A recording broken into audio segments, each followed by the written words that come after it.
Hello everyone, welcome to the class of Industrial Engineering and Management. In the previous classes, we have discussed about inventories, inventory control, objective of inventory. Today, we will start with functions of inventory. Why inventory is used? What are the functions that is performed by the inventory? So, let us discuss separate different operations that are different from each other can be can we can make them independent so that one will not be dependent upon other. So in between the production line we can make every process separate from each other, because every machine or every section will have its inventory section where it will have raw material, in process material or finished material. So a good example is given over here. For example, ordering of raw material can be carried out independently to the finished good distribution, and both these operations can be made low cost operations, say by ordering raw material and distribution of finished good in larger size lot. So the as compared to a smaller batch size. So what happens in this? In this, or our ordering cost decreases, our procurement cost decreases, then our machining or processing cost, that after after receiving the material, what process we are going to make, that also decreases as compared to smaller amount. Our main material machines that can be completely utilized. So after that, when we will deliver product to our customer, we can deliver in a larger lot. This is the first function of inventory. Maintains smooth and efficient production flow, as there is always storage of materials, raw materials, in process materials, tools, spare parts. So our machining, production or manufacturing, that goes on very smoothly, because for every problem we have a solution. That means whenever we faces material shortage in market, we have material in our store. Whenever we faces a failure or a breakdown due to breakdown of spare, in that case we have spare in our inventory. So it smooths the functions of inside the industry. Purchase in desired quantity, thus nullify the effect of changes in price or supply.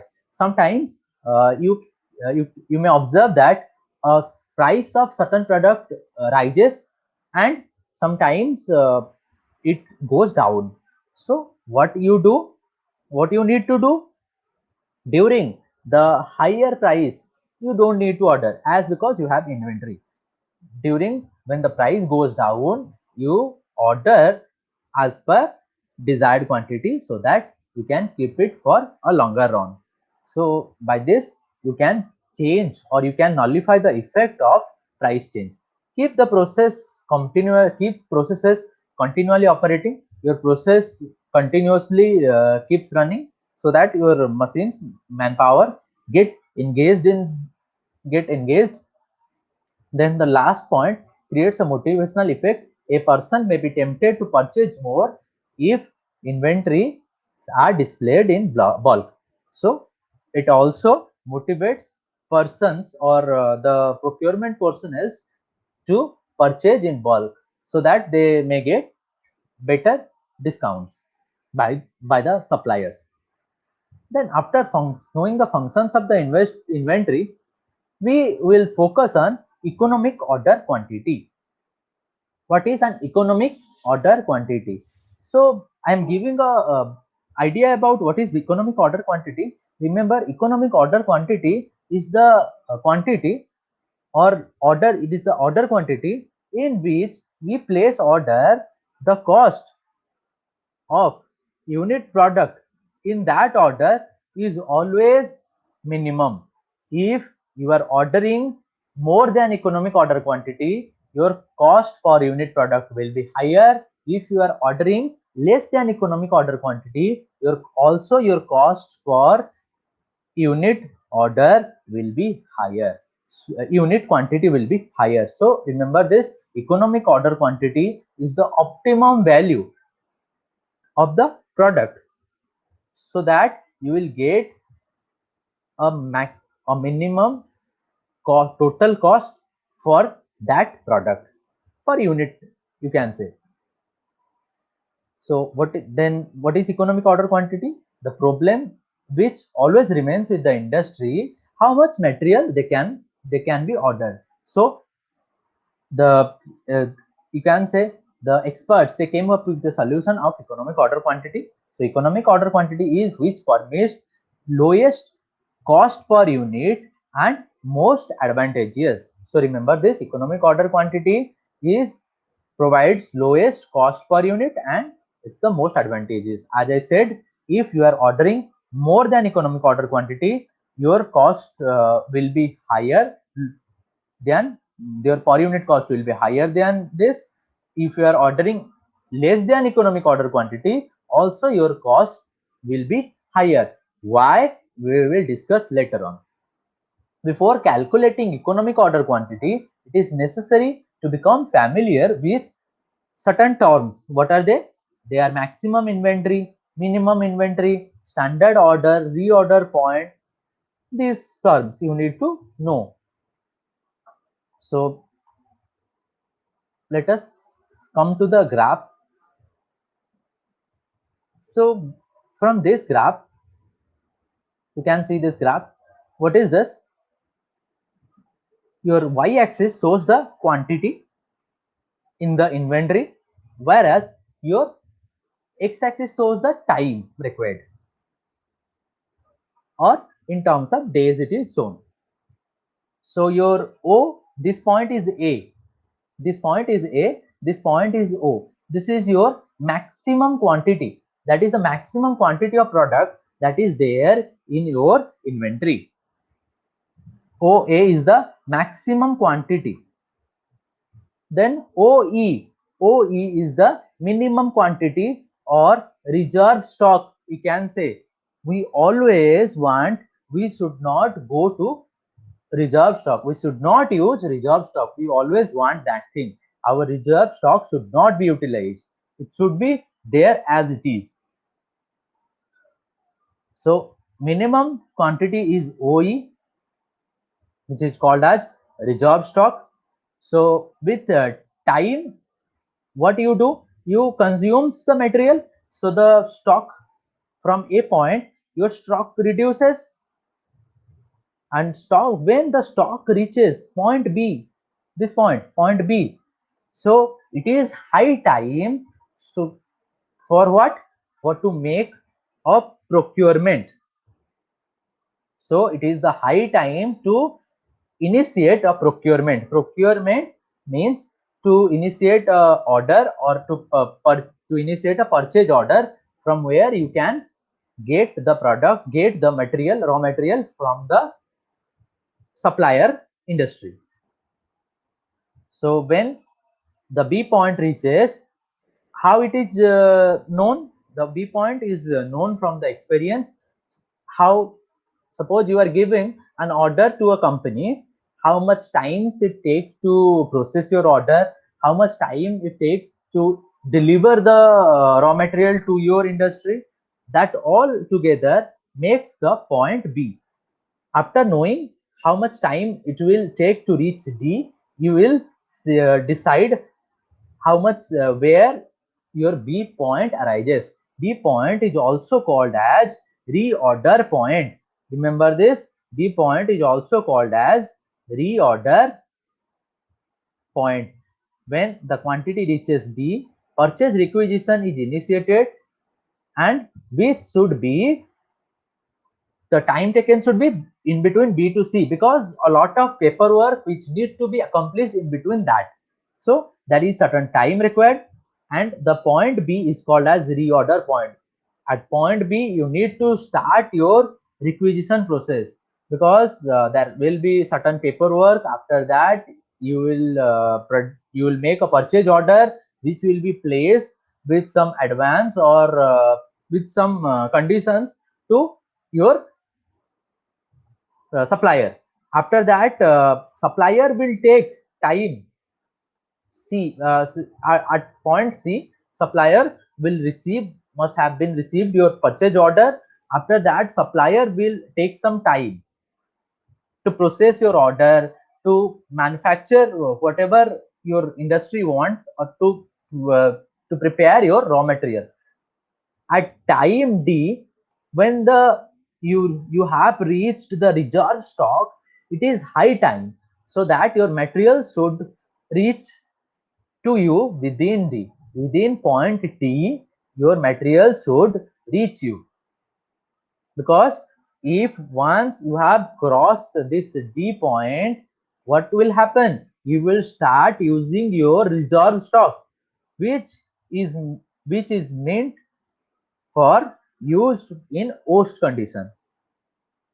So what are the purposes why we hold enough? But remember, you should hold enough, not excessive of stock material. As why? As I said earlier, you are keeping inventory means you are keeping money in your store. So you should hold to a optimum value, not more than that, not less than that. So what are the benefits of stock holding? It avoids running of stock. It helps to create a buffer stock which may be utilized if the material falls below the minimum level. Makes your of pre-decided delivery dates. So suppose in case of material shortage, you should stick to your delivery date that you have been you have been given to the customer. Provides quick availability of material, takes care of prices fluctuation, shortage of inventory in the market, advises regarding obsolescence and slow moving item. From stock holding, you can also know which material of yours is your consumed less, or which material of your is consumed in how much amount of time. It helps in standardization, thus reducing a variety of item can be which we are handling. So due to stock holding, we also know we come to know about standardized parts. So we start using standardized parts and standardized products or standardized raw material. So what happens? Our cost that is used for ordering the products as because of standardization, that reduces also, because we will start ordering standard products. Then standard order. What is the standard order? Standard order, come to graph, it is the difference between your maximum quantity minus minimum quantity. This order is the standard order, because as you have decided, when your reserve stock reached, your material should reach you, or your material should be within your in store, or your purchase order which you have placed at point B to C, that material should inside your store at point D. That means there should be a value so that you can reach maximum quantity again. So this value, by this value, you will reach maximum quantity. So once this is the order, this is the standard order which you need to place while ordering. Remember this. This is nothing but the difference between your maximum quantity and minimum quantity, and always known as by economical purchase by the inventory size, or which you can call as a economic order quantity also. But our discussion point of view is not that economic order quantity. Later we will discuss about economic order quantity. Rather we are discussing what is maximum quantity, minimum quantity, what is reorder, what is purchase order, what is standard order. These are we are discussing. So reorder point is the point where it is high time to initiate a purchase order. So if you are not doing you are not processing a purchase order at point B, that means you are not starting your process of ordering at point B. If you start it later on, what will happen? You may deplete the stock, or you may use the reserve stock that is present with you. So after using reserve stock, what will happen? Once your inventory becomes zero, your machine will remain idle, your manpower will remain idle. So it is always advisable to order at reorder point, which is your point B. And how it is determined? It is determined from the experience, previous experience, how much time that is taken by the your supplier to supply you, how much the time that is taken by you to prepare a purchase order. These things required together in order to determine the order point. From B1 to D1 is the lead time. Remember, B1 to D1, this one, B1 to D1. So B1 to D1 is the lead time. D1 is the lead time. Why it is called as lead time? Because this is the total time from where you will start reordering and receive the material. So lead time may be calculated on the basis of past experience, as I said, which is the time requires. What are the time? What are the time in between B1 to D1? The time prepared to prepare the purchase requisition and placing the order. The time taken to deliver. The time taken to deliver the purchase order to the seller. Sometimes right now we all have Gmail, in which we are sending mail in few seconds, or your delivery order or purchase order in few seconds. But initially it was very not there. It was very difficult, or you have to send it by post. So this time has been reduced, but still we provide some amount of time, that may be a day or maybe 2 days. But why?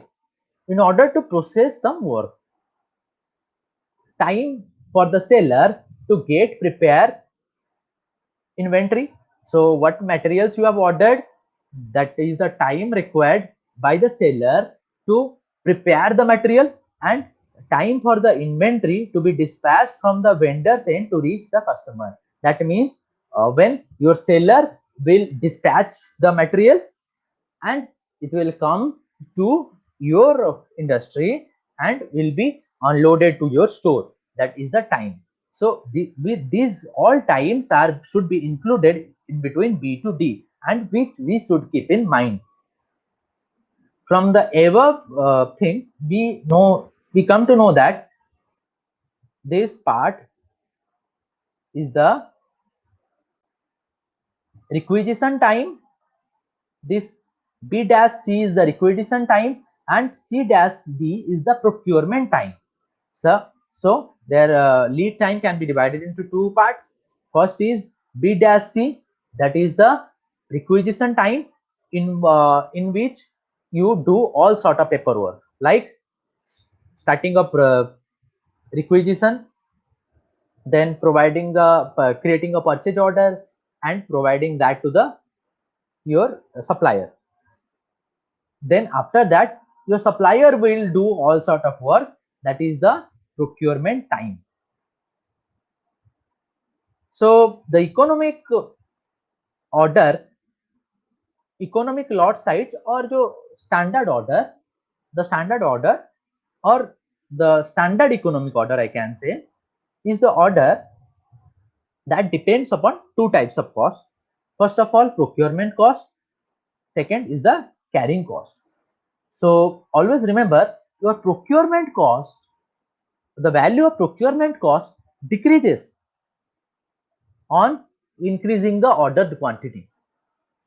Remember this thing, the value of procurement cost decreases on increasing ordered quantity, while as the value of carrying cost increases with increasing order quantity. So remember this, we should meet a point where the two cost line intersect each other, and at that point of time we will a get a point where we can do a economic order quantity. So the economic order quantity is completely dependent on these two things, the procurement cost and carrying cost.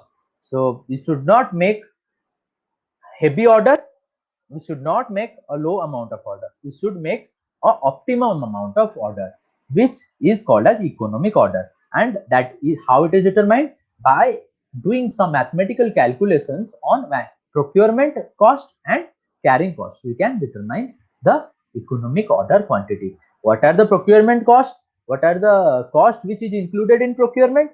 First, receiving quotations. That cost may be small amount, but every cost, every penny that is spent by the industry regarding that work, that should be accounted, or that should be maintained in the cash book, so that which can be utilized, or for economic, for total cost, the total actual cost can be determined from that also. That then processing purchase requisition, following up and expediting purchase order, receiving material and then inspecting it, processing seller's invoice. All these costs are included in the procurement cost. All these costs are included in the procurement cost. Then after that, what are the carrying costs? The carrying cost is interest on capital investment. Suppose you have ordered, some industries they order by applying some amount of loan, means bank will give 50%, they will give 50% on their raw material, like that they order. In that, once you have your industry has taken some amount of loan from the bank, interest will be added to the investment. Those investment, those interest is included in your carrying cost. The cost of storage facility to keep the material and record. If you have made a storage facility, a shed or a storehouse, whatever you have made, to keep the material in that, you need some ventilators, some light, proper safety, proper passage, electricity, everything that is required for material keeping, you provide that. That again carries cost to the company. And also the record keeping for incoming and outgoing of the material. So there must be a system software for which you need to pay to the software company, or if you are hiring a personnel for that purpose you pay to the personnel for record keeping. So these are the things which is there. Cost also, sometimes your material deteriorates inside the store, that also, that cost also you need to calculate. Then cost of insurance, property and tax. Whatever tax or insurance, in order to provide safety or security to your material, also some industry go for insurance.